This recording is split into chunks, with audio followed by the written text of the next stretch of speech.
Georgia will send athletes to the Winter Olympic Games in Sochi, Russia, according to the Georgian Prime Minister. Doubts had lingered over whether Tbilisi would send a team to the event, owing to the strained ties between the two countries. Georgia and Russia do not have diplomatic relations.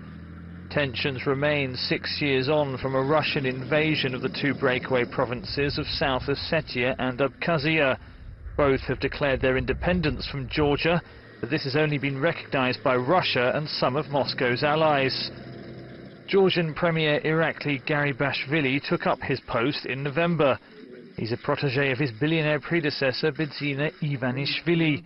31-year-old Sorbonne graduate is now the world's youngest prime minister. He was in Brussels on Monday to seek closer ties with the EU, and he says he will not bow to Russian pressure in seeking to finalize a free trade deal. Euronews met Irakli Gharibashvili and asked him how he saw Georgia's relationship with Russia. Mr. Gharibashvili, welcome to Euronews. Is Georgia really normalizing its relations with Russia now? Well, since the parliamentary elections 2012, we did our best in order to normalize the relationship with Russia, because this was recommended by the European Union, by the United States, and by other partner and friend countries. Because during the previous government, Georgia had a very radical approach towards Russia. And we changed that rhetoric, we changed that radical approach. And gradually, Russia also started to open its market for Georgian products, for Georgian wine, Georgian mineral waters, and Georgian products. And we also improved technical relations with them, also people-to-people contacts, and also transport communication. But at the same time, we were facing a number of provocations, a number of problems coming from the Russian side along the occupation line. As you know, they renewed this borderization process.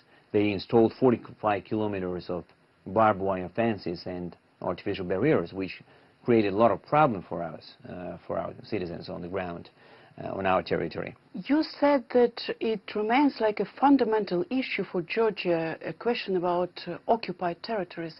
Do you expect Russia to have any concessions in this regard? That's the biggest problem between the two countries. Well, first of all, we don't have diplomatic relations with them since 2008, after the war. Occupied regions remains our biggest concern. And this is something that we all should find a solution. And the solution is that we have to start the occupation process. And these are our territories. And we would like to live with our brothers, Abkhazians and South Ossetians, and share with them with all the benefits that we're going to get from the brighter future of our country. Last year, your predecessor, Bidzina Ivanishvili, said that Georgian athletes will go to Sochi, to the Olympic Games. But several months ago, the Georgian government said that it had some doubts about it. What is the situation now? No, we made a decision that the Georgian athletes will participate in the Sochi Olympic Games. It was a really hard decision for us, because the Sochi Olympic Games are being held right next to Georgian territory, next to the occupied region, Abkhazia, right? And therefore, since we also didn't have diplomatic relationship with Russia, it was hard for us to take this decision.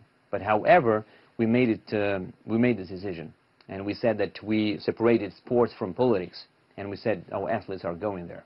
And we did so. Will you go there? No, none of the governmental official members are going to Sochi. We will not be present in there, but only the athletes, only the sportsmen will be there. Thank you very much, Mr. Prime Minister. Thank you. Appreciate it.